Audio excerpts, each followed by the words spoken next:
Hello అండి, నమస్తే. ఎలా ఉన్నారు? ఇవైతే ఇసుక బంతి పూలు అండి. చాలా రేర్ అన్నమాట. ముద్దబంతి పూలు ఎక్కువ దొరుకుతాయి కానీ ఇవి చాలా తక్కువగా దొరుకుతాయి.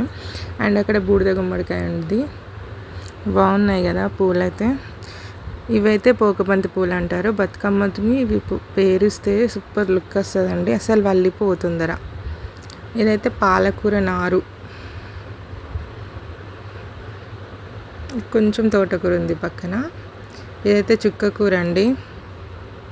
చాలా పుల్లగా ఉంటుంది.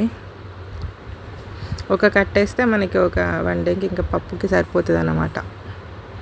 మంచిగా ఇది బంచెస్ లాగా వస్తుంది, గుబురుగా వస్తుంది చుక్క కూర పాలకూరతో కంపేర్ చేస్తే. ఇదైతే ఎల్లినారు, అదే గార్లిక్ ఉంటుంది కదా దాని నారు. దీన్ని చిన్న పీసులు మంచిగా క్లీన్ చేసుకొని చిన్న పీసుల్లో కట్ చేసి చింతకాయ తొక్కుకు పోపు వేసుకుంటే సూపర్ టేస్ట్ ఉంటుంది. మీకు కుదిరితే ఎప్పుడైనా ట్రై చేయండి. ఇదైతే షాంపూ చెట్టు అంటారు, మరి కరెక్టో కాదో నాకు తెలీదు.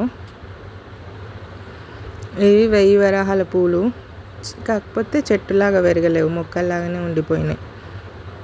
అందులోనే కలర్స్ పింక్, వైట్. అవి జస్ట్ షోకేస్ పర్పస్ అంటారు కదా, వీటి పేరు కూడా తెలియదు. కానీ ఆకులే పువ్వుల్లాగా కలర్ఫుల్గా ఉంటాయి. మా చిన్నప్పుడు మా ఇంట్లో ఉండేటి.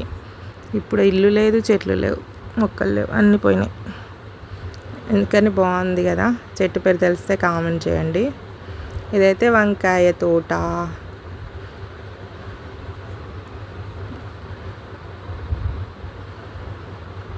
బాగుంది కదా. ఇక్కడొకటి బెండకాయ ఇది పడినట్టుంది. ఇవన్నీ వంకాయ చెట్లు, ఇదొకటి బెండకాయ చెట్టు. ఇదే షాంపూ మొక్క అని చెప్పాను కదా ఇంతకుముందు. ఇదే షాంపూ ఫ్లవర్. దాన్ని ఇట్లా గట్టిగా రబ్ చేస్తే మనకు షాంపూ లాగా జెల్ వస్తుంది. ఆ ఫ్లవర్ని అది మనము హెయిర్కి డైరెక్ట్గా అప్లై చేసుకోవచ్చు అంట. ఇది మొత్తం టమాటో చెట్లు. వీడియో నచ్చితే ఒక లైక్ ఇవ్వండి. Thank you for watching. Have a nice day.